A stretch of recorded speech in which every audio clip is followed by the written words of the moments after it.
ఏ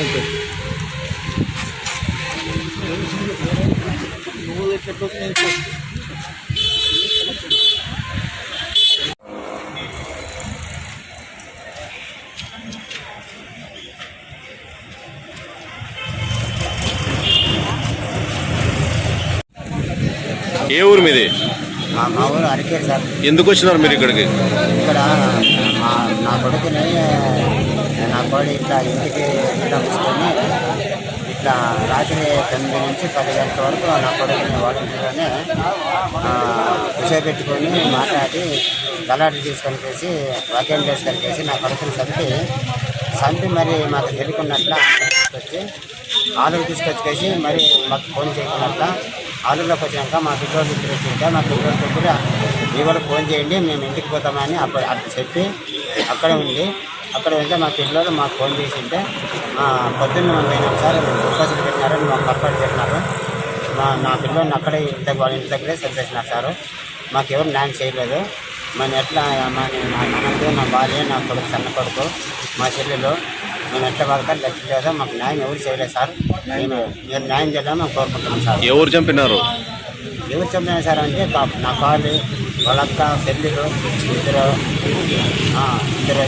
మగపిల్లలు వాళ్ళ అన్న వాళ్ళ బావ నా కొడుకు సార్ పాండ్రంగడు భార్య నా కాళ్ళు. ఈ బాబుని గ్యారెంటీ పెంచుకుంటుంది అన్నది ఏమి ఇంకా తండ్రినే చంపినాక పిల్లోని ఎట్లుండిస్తుంది ముద్దాయి వీడు సాక్షి మాకి. మా అమ్మ చంపింది మా నాన్నని గుడ్లతో నరికింది అంటాడు. మాకు వీడే ఆధారం. మాకు ఇప్పుడు తల్లిదండ్రులు లేకుండా పిల్లోడే ఈ వయసు తండ్రి లేడు తల్లి లేదు మాకు. ఇంక అవ్వ తాతకి వీడే ఒక కొడుకు వాళ్ళకి ఇప్పుడు. వీడిని తీసుకొని వీడిని ఏమని చేయాలని చూస్తుంది తిరుమలమ్మ. సార్ నా పేరు మహేష్ సార్. అరికేరు మా ఆయనని అన్నం తినవని ఫోన్ చేసి పిలిపించుకున్నారు సార్.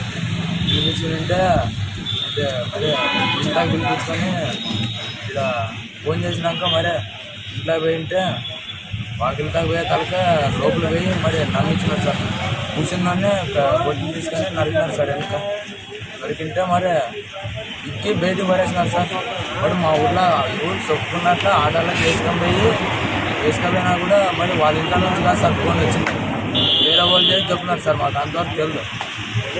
అందుకోసమే నేను మరి మా ఊరిని తీసుకొచ్చే ఆలూరికి వేసుకొని పోయింటే మరి ఆసుపత్రిలో పోయిన తలక డాక్టర్లు చనిపోయినాడు రా మీ అన్న అని చెప్పినారు సార్. అంతే సార్.